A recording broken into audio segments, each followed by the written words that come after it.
Hi, it's Kate Griffiths here from Whole Self Leadership, and I wanted to come on and share a little bit about the book that we are about to start reading, How Not to Be Afraid. And I'm partly doing this because when I was talking to one of my clients today, she said, oh yeah, I was kind of interested, but when I read the title, I thought, oh, it sounded a little bit dark. And I wanted to reassure you, it's anything but dark. It's getting us to re-examine, in some ways, our relationship with fear. And I believe, and I think the author believes, that fear is very much a part of life. So it's not about banishing fear, it's about understanding what's really going on. So in chapter 2, which is what this little video is about, it looks at the story of fear. And goes, well, what is the dominant narrative? And is it the truth? Or is it just what we choose to believe? And I wanted to share with you this spritzer, especially for my dear friend Robin, who loves the colours, because it's a mixture of magenta, which is a bit like my top, which is all about divine love.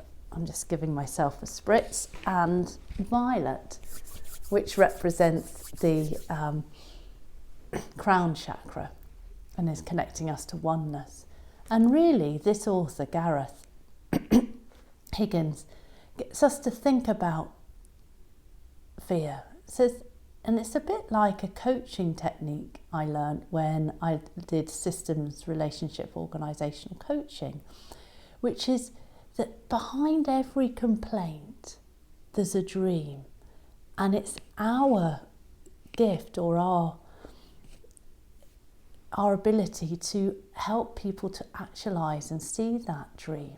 And even for ourselves, if you're in a place of feeling a little bit of fear right now, it's like, what sits underneath that fear? And it may not even manifest as fear, it may manifest as anger or lack. But then as you go down deeper, you see the fear. And if you go down deeper again, eventually you will connect to love.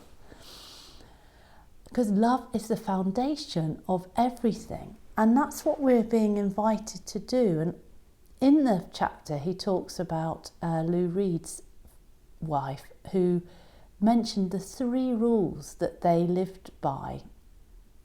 And he had 3. And the third was be very tender.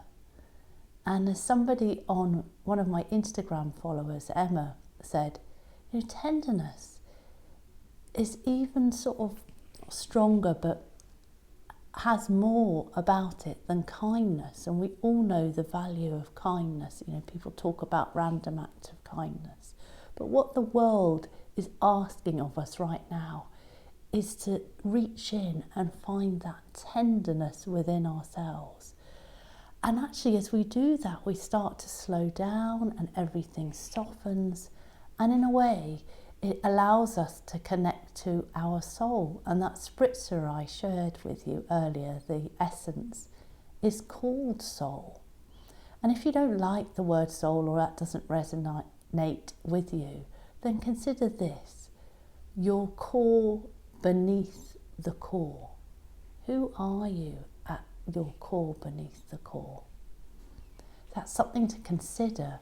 And then the invitation by Gareth is to then start telling your story in a different way. Because when we see what's happening to us as diminished, or we see ourselves as diminished selves, then it ends up, impacting and creating a diminished life. And so we're always at choice about what we want to create into our world, what we want to dream into being. And that comes back to that magenta piece, which, the mantra for magenta is, as I believe, so I see. And that's what we're being asked to do. And that then reframes the whole story around fear. So that's it from me today. And if you enjoyed it, then please do think about joining our Conscious Conversations book club, where we're going to start talking about how not to be afraid.